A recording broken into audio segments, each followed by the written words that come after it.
मगध की राजधानी पाटलिपुत्र में चक्रवर्ती अशोक सम्राट के वंशज मौर्य वंश के बौद्ध राजा वरदत्त मौर्य की हत्या उसी के ब्राह्मण सेनापति पुष्यमित्र शुंग ने धोखे से की थी और खुद को मगध का राजा घोषित कर लिया।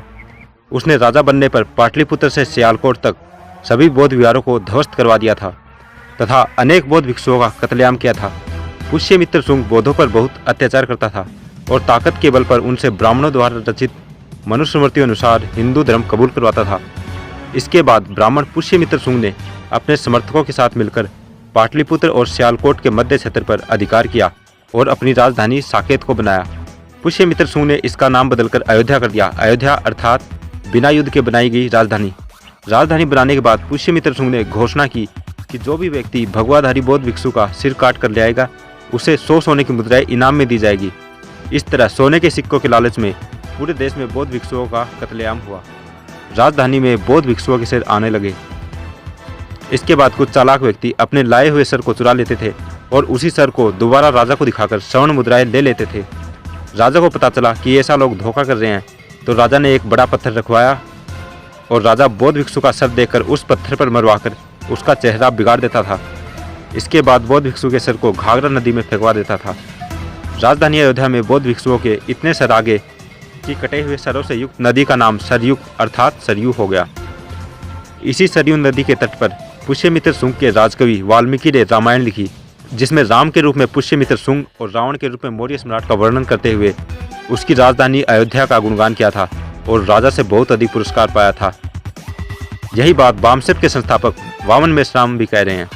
बुद्धा की जब क्रांति हुई तो क्रांति के विरोध में प्रतिक्रांति हुई और बृहदत्त की हत्या हुई। मौर्य सम्राट आखिरी बृहदत्त की हत्या हुई और हत्या करने वाला कोई और नहीं था, आर्य ब्राह्मण पुष्यमित्र शुंग।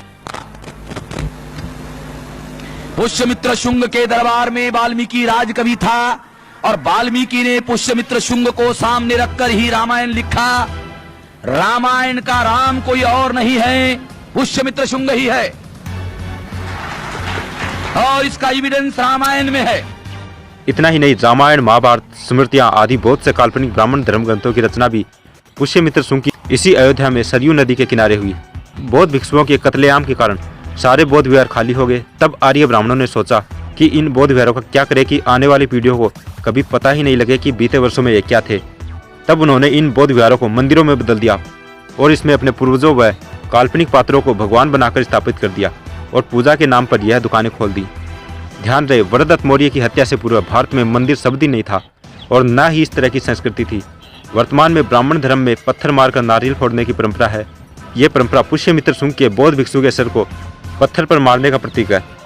पेरियार रामास्वामी नायकर ने भी सच्ची रामायण पुस्तक लिखी, जिसका इलाहाबाद हाईकोर्ट केस नंबर 412/1970 में वर्ष 1970-71 व सुप्रीम कोर्ट 1971-76 के बीच केस अपील नंबर 291/1971 चला, जिसमें सुप्रीम कोर्ट के justice PN Bhagwati, justice VR Krishna Iyer, justice Murtaza फातिज अली ने दिनांक 16 सितंबर 1976 को निर्णय दिया कि सच्ची रामायण पुस्तक यह सिद्ध करती है कि रामायण नामक देश में जितने भी ग्रंथ हैं वे सभी काल्पनिक हैं और इनका पुरातात्विक कोई आधार नहीं है, अर्थात फर्जी है।